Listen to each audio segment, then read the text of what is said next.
नमस्कार दोस्तों, स्वागत है आपका विरल कहानी हब में। आज मैं आपको सुनाने जा रहा हूं एक ऐसी सच्ची कहानी जिसने रामपुर गांव के लोगों की रातों की नींद उड़ा दी थी। ये कहानी है उस पुराने कुएं की जिसके अंदर क्या छुपा है ये कोई नहीं जानता, लेकिन सब कहते हैं वहां कुछ है जो अब भी लोगों को डराता है। रामपुर गांव चारों तरफ से खेत और जंगलों से घिरा हुआ। गांव के बीचों बीच था एक बहुत पुराना कुआं, इतना पुराना कि किसी को नहीं पता था इसे किसने बनवाया।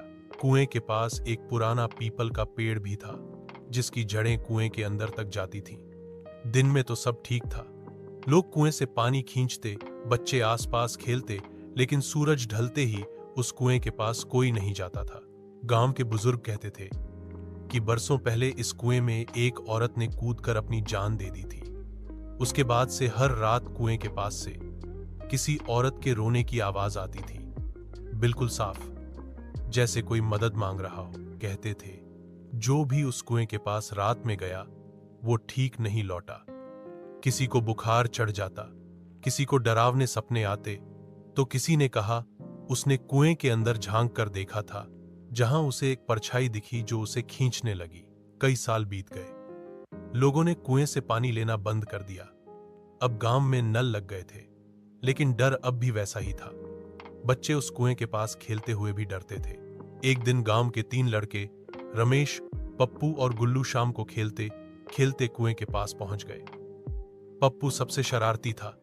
उसने बाकी दोनों से कहा, क्यों, कुएं में भूत है ना, चलो देखते हैं कौन डरता है। रमेश और गुल्लू पहले तो मना करते रहे, लेकिन पप्पू ने उन्हें हिम्मत दिलाई। तीनों ने तय किया कि आज रात वे कुएं के पास रुकेंगे, सच जानने के लिए। रात के 11 बजे तीनों छुपते छुपाते कुएं के पास पहुंचे। हाथ में टॉर्च थी, चारों तरफ सन्नाटा था। पीपल का पेड़ हवा में हिल रहा था, उसकी शाखाएं कुएं के ऊपर झूल रही थीं। तीनों ने कुएं में झांक कर देखा, काला अंधेरा, बस पानी की हल्की आवाज। पप्पू ने कुएं में पत्थर फेंक कर देखा, छपाक आवाज आई, लेकिन तभी कुएं के अंदर से एक फीकी सी आवाज आई, कौन है? तीनों घबरा गए। रमेश बोला, किसकी आवाज थी? गुल्लू कांपते हुए बोला, मुझे घर जाना है। गुल्लू कांपते हुए बोला। पप्पू ने कहा, रुको, आवाज फिर से सुनते हैं। इतने में फिर से कुएं के अंदर से आवाज आई, अब की बार थोड़ी तेज, मुझे बाहर निकालो।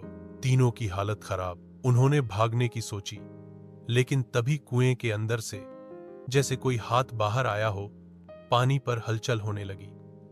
तीनों डर के मारे उल्टे पैर भागे और सीधे गांव के चौपाल पहुंचे। वहां सबको सारी बात बताई। गांव के बुजुर्गों ने जब यह सुना तो उन्होंने सबको इकट्ठा किया। पंडित जी को बुलाया गया। अगले दिन गांव वालों ने कुएं के पास हवन कराया, पेड़ के नीचे दीपक जलाए। गांव की औरतों ने मिलकर पूजा रखी।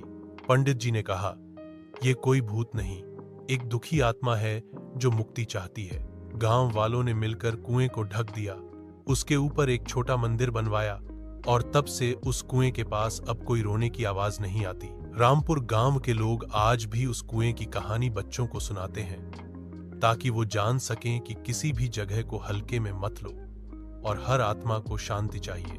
अगर रहस्यमयी सच्ची कहानियां पसंद हैं तो अभी सब्सक्राइब करें विराल कहानी हब को, वीडियो को लाइक करें, कमेंट करें और कल मिलते हैं एक नई कहानी के साथ। धन्यवाद।